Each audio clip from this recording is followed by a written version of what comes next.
Not everyone believes in terrifying things, but when night falls and you're alone in a dark room, sometimes all it takes is a strange sound or a glimpse of something in the mirror to make your heart stop. Welcome to the channel, where we step into the world of true horror stories, real experiences that kept people awake for countless nights. Tonight, you'll hear 3 chilling stories from real people about strangers in the woods, a whistle at 1:17 a.m., and someone pretending to be family to kidnap a child. If you're wearing headphones and watching alone, make sure your door is locked, because this is Story 1, The Death Whistle in the Old House. My name is Evan. I was 28 at the time, just went through a divorce I'd rather not talk about. With nowhere else to go, I moved into my late grandfather's old cabin, a creaky wooden house in the forests of Chadam, Alabama, about 10 minutes from the nearest town. He left it to me after he passed. Every wall, every crack in the floorboards still breathed with age. The windows moaned when the wind hit them. The floor protested every step, but it was all I had. The first few days were surprisingly peaceful. I'd sit on the porch at night, watch the stars, listen to owls calling from the woods. There was something comforting about how quiet it was, until the 7th night. I was half asleep when I heard it. A whistle, not a melody, not sharp, just short, warped tones, like someone trying to get attention. It came from the woods behind the house. I told myself it was probably a drunk hunter, but the next night I heard it again, closer. Every night it came nearer. Always at exactly 1:17 a.m., I called the police. A deputy named H came out. When I told him about the whistle, he went quiet, then said, "Your granddad called us for the same thing, same season, same whistle. But we never saw anyone." I never knew my grandfather feared it. But after that night, I started locking every door, wedging chairs against them. Didn't matter. The whistle kept coming. It moved to the side porch, then below the house, echoing through the floor vents beneath my bed, as if someone was crawling through the crawl space. I searched the attic, digging through my grandfather's old belongings. I found a dusty box. Inside, his journal. Pages and pages describing the same whistle.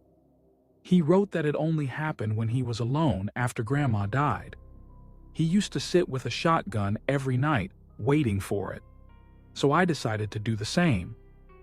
That night, I sat in the living room, shotgun on my lap. The clock hit 1:17, and the whistle came again, but this time from inside the house, not from the woods, not the floor, from the pitch-black hallway behind me. I stood up, shaking. I flipped the hallway light. No one. But the whistle didn't stop. It grew closer, step by step. I yelled, "Who's there?" It stopped. I didn't sleep that night. For 2 nights, nothing happened. I almost believed it was over. Then came night 3. At 1:17 a.m., 3 knocks. Slow, heavy, on the front door. I held my breath. Then, creaks. Footsteps inside the house. I stepped out of my room and saw him. A man in black standing at the end of the hallway, skin pale like paper, not moving, just staring. I raised my gun. This time, my hands didn't shake. I screamed. He turned and ran straight out the front door into the dark. I fired, not into the air, at him. The next morning, the police found no signs of forced entry. That meant he had a key, maybe from my grandfather's time, or maybe he'd already been inside. I didn't wait to find out. I left the house, left that town. I still don't know who he was, why he targeted my family, or what started it all. But ever since that night, anytime I hear a whistle, I shiver. Story 2. Stephanie's Trap. My name's Nicholas. Freshman year, Syracuse University.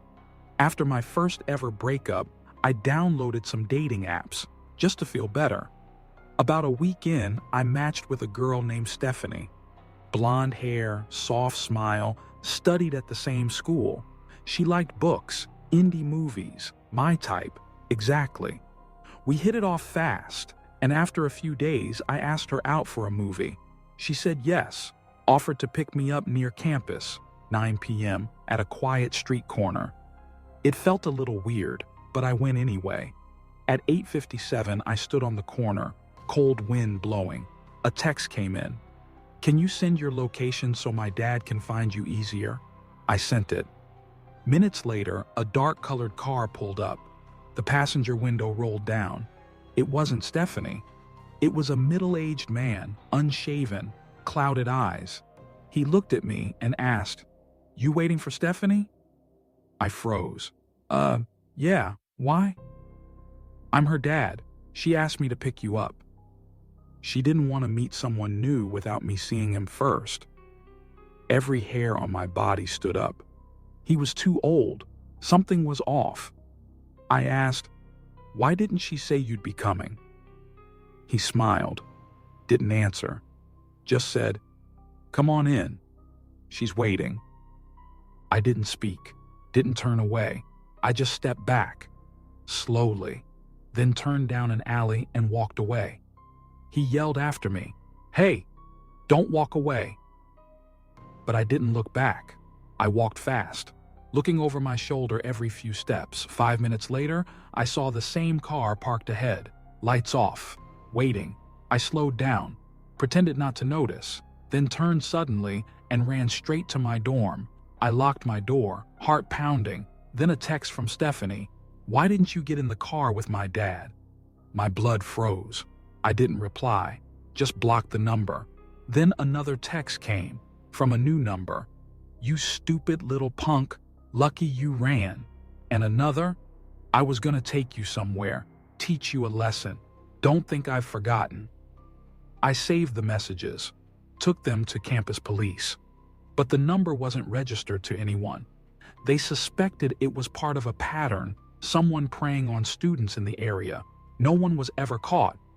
And to this day, I still wonder what would have happened if I'd gotten in that car. Maybe I'd be one of those missing cases, the ones you see on the news but never hear about again. Story 3. The Man in Black. In the Woods. My name's Lucas.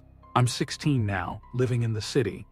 But for the first 8 years of my life, I lived in a town with less than 100 people, a place where everyone knew everyone. You could recognize a driver just by their license plate. That summer was scorching hot. Me and my best friend Julian wandered the village looking for coins, just enough for 2 sodas. No luck. Then an old woman called us over from her porch. She said it was her birthday and she wanted to make mint tea. If we helped her gather 2 bags of fresh mint, she'd buy us as much soda as we wanted. Sounded like a great deal. So we set off, searching the fields under the brutal sun. But after nearly an hour, we barely had half a bag.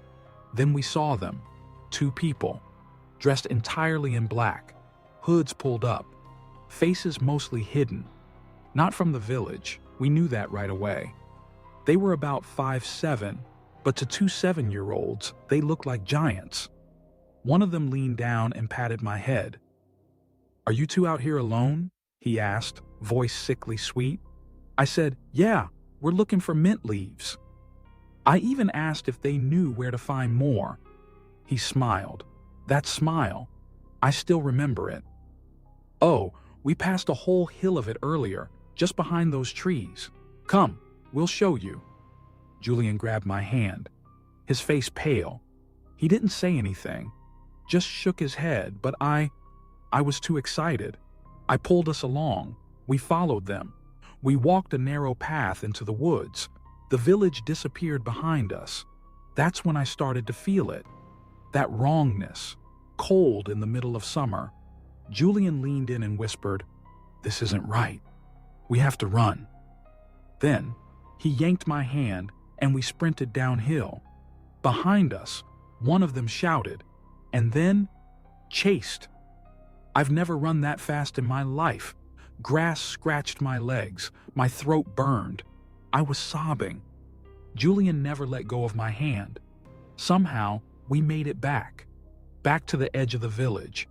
The old woman saw us and rushed over. She listened to our story, and when she asked what happened, Julian said it was his idea, so I wouldn't get in trouble. He was grounded for a month. Me? I couldn't sleep properly for weeks. Looking back, I know they didn't just want to help us. They lied about that Mint Hill. They led us away, and they weren't strangers just passing through. If Julian hadn't acted fast, I might not be here to tell this story. 3 people, 3 experiences, all with one thing in common. The real fear doesn't come from what you see. It comes from what you don't see until it's too late. If you've ever had a moment that made your blood run cold, share it in the comments. And don't forget to like, subscribe, and turn on the bell, because there are many more stories like these waiting to be told.